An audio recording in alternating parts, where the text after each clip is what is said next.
ക്രിസ്തുവിലുള്ള പ്രിയപ്പെട്ട സഹോദരി സഹോദരന്മാരെ, വിശുദ്ധ പൗലോസ്ലീഹ കൊറിന്തോസുകാർക്ക് എഴുതിയ 2-ാം ലേഖനം 8-ാം അധ്യായം 1 മുതൽ 11 വരെയുള്ള വാക്യങ്ങൾ. സഹോദരരെ, മക്കധോനിയയിലെ സഭകളിൽ വർഷിക്കപ്പെട്ട ദൈവകൃപയെക്കുറിച്ച് നിങ്ങൾ അറിയണമെന്ന് ഞങ്ങൾ ആഗ്രഹിക്കുന്നു. എന്തെന്നാൽ ക്ലേശങ്ങളുടെ തീവ്രമായ പരീക്ഷയിൽ അവരുടെ സന്തോഷാധിക്യവും കൊടിയ ദാരിദ്ര്യവും ഉദാരതയുടെ സമ്പത്തായി കര കവിഞ്ഞൊഴുകി. അവർ തങ്ങളുടെ കഴിവിനനുസരിച്ചും അതിൽ കവിഞ്ഞും തുറന്ന മനസ്സോടെ ദാനം ചെയ്തെന്ന് സാക്ഷ്യപ്പെടുത്താൻ എനിക്ക് സാധിക്കും. വിശുദ്ധരെ ശുശ്രൂഷിക്കുന്നതിനുള്ള ഭാഗ്യത്തിൽ തങ്ങളെ കൂടി ഭാഗഭാക്കുകളാക്കണമെന്ന് അവർ ഞങ്ങളോട് തീവ്രമായി അപേക്ഷിച്ചു.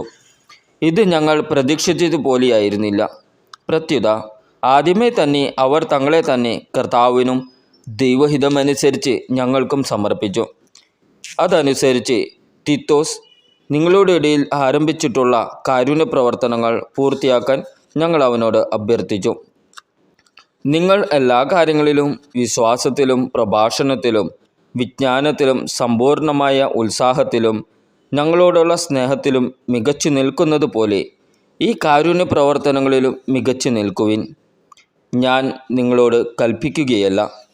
നിങ്ങളുടെ സ്നേഹം യഥാർത്ഥമാണെന്ന് മറ്റുള്ളവരോട് ഉത്സാഹത്തിലൂടെ തെളിയിക്കുകയാണ്.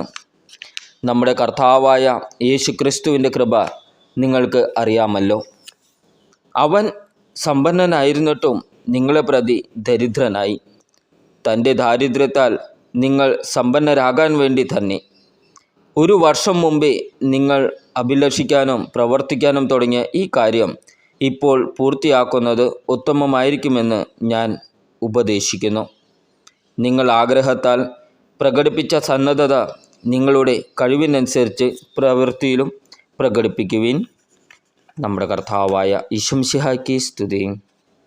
ഇന്നത്തെ ദൈവവചനം വിശുദ്ധ മാർക്കോസ് എഴുതിയ സുവിശേഷം 4-ാം അധ്യായം 35 മുതൽ 41 വരെയുള്ള വാക്യങ്ങൾ. അന്ന് സായാഹ്നമായപ്പോൾ അവൻ അവരോട് പറഞ്ഞു, നമുക്ക് അക്കരയ്ക്ക് പോകാം. അവർ ജനക്കൂട്ടത്തെ വിട്ട് അവനിരുന്ന വഞ്ചിയിൽ തന്നെ അവനെ കരയ്ക്ക് കൊണ്ടുപോയി. വേറെ വള്ളങ്ങളും കൂടിയുണ്ടായിരുന്നു. അപ്പോൾ ഒരു വലിയ കൊടുങ്കാറ്റുണ്ടായി. തിരമാലകൾ വഞ്ചിയിലേക്ക് ആഞ്ഞടിച്ച് കയറി. വഞ്ചിയിൽ വെള്ളം നിറഞ്ഞുകൊണ്ടിരുന്നു. യേശു അമരത്ത് തലയണ വെച്ച് ഉറങ്ങുകയായിരുന്നു. അവർ അവനെ വിളിച്ചുണർത്തി പറഞ്ഞു, ഗുരു, ഞങ്ങൾ നശിക്കാൻ പോകുന്നു. നീ അത് ഗൗനിക്കുന്നില്ലേ? അവൻ ഉണർന്ന് കാറ്റിനെ ശാസിച്ചുകൊണ്ട് കടലിനോട് പറഞ്ഞു, അടങ്ങുക, ശാന്തമാവുക. കാറ്റ് ശമിച്ചു, പ്രശാന്തത ഉണ്ടായി. അവൻ അവരോട് ചോദിച്ചു, നിങ്ങൾ ഭയപ്പെടുന്നതെന്ത്? നിങ്ങൾക്ക് വിശ്വാസമില്ലേ? അവർ അത്യധികം ഭയന്ന് പരസ്പരം പറഞ്ഞു, ഇവൻ ആരാണ്? കാറ്റും കടലും പോലും ഇവനെ അനുസരിക്കുന്നല്ലോ. നമ്മുടെ കർത്താവായ ഈശോമിശിഹായ്ക്ക് സ്തുതി. വിചിന്തനം. ഈശോ കൂടെ ഉണ്ടായിരുന്നിട്ടും ഭയപ്പെട്ട് നിലവിളിക്കുന്ന ശിഷ്യന്മാർ.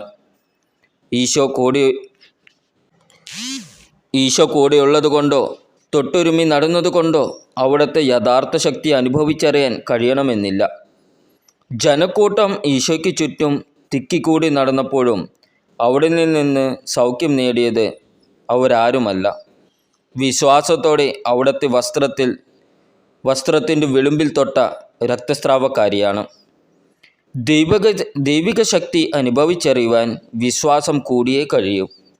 ഇവിടെ ശിഷ്യന്മാർ വിളിച്ചു പറയുന്നു, ഗുരു, ഞങ്ങൾ നശിക്കാൻ പോകുന്നു. നീ അത് ഗൗനിക്കുന്നില്ലേ? കൊടുങ്കാറ്റിലടിയുന്ന വള്ളത്തിന് അപകടം സംഭവിച്ചാൽ അപായം വരാൻ കൂടുതൽ സാധ്യത വള്ളം തൊഴിയുന്നവർക്കോ വള്ളത്തിൽ ഉറങ്ങുന്നവനോ? ദൈവസന്നിധിയിൽ പോലും സ്വന്തം താല്പര്യങ്ങൾക്ക് മുൻഗണന കൊടുക്കുന്ന മനുഷ്യൻ്റെ സ്വാർത്ഥതയുടെ പ്രതിഫലനമല്ലേ ഇത്? നമ്മുടെ പ്രാർത്ഥനകളുടെയും ഭക്തിപ്രകടനങ്ങളുടെയും ഉദ്ദേശശുദ്ധി പരിശോധിക്കുക ആവശ്യമാണ്. നാം ദൈവത്തെ തേടുന്നവരാണോ?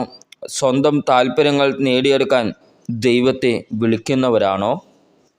നമ്മുടെ കർത്താവായ ഈശോമിശിഹായ്ക്ക് സ്തുതി.